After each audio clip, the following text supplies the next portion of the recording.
మిత్రులు కొన్ని విషయాలు మాట్లాడారు. కొన్ని మండలాలు, రెవెన్యూ డివిజన్లు లేకపోతే జిల్లాల గురించి కేంద్ర ప్రభుత్వం మండలాల సరిహద్దులు గాని, రెవెన్యూ డివిజన్ల సరిహద్దులు గాని, జిల్లా సరిహద్దులు మార్చొద్దని కేంద్ర ప్రభుత్వం ఆదేశాలు ఇచ్చింది. 2027 మార్చి 31 వరకు జిల్లా, మండల, రెవెన్యూ సరిహద్దులు మార్చడానికి అవకాశం లేదు. ఆ తర్వాత ప్రభుత్వం ఒక జ్యుడిషియల్ కమిషన్ వేసి ఇలాంటి సమస్యలన్నిటిని కూడా ఆ కమిషన్ కి ఇచ్చి బోత్ ప్రాంతం రెవెన్యూ డివిజన్ గా మార్చాలని మిత్రులు అడిగినారు కదా.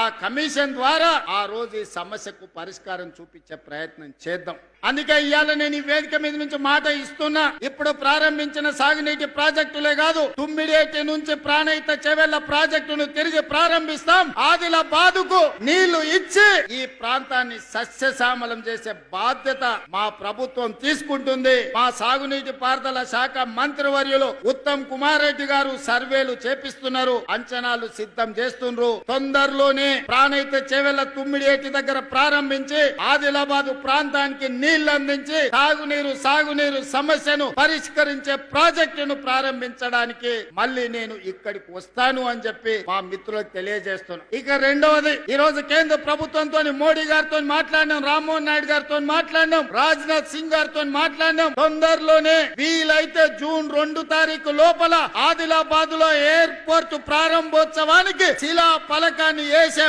బాధ్యత వేదిక మీద ఉన్న మిత్రులం అందరం తీసుకుంటాం.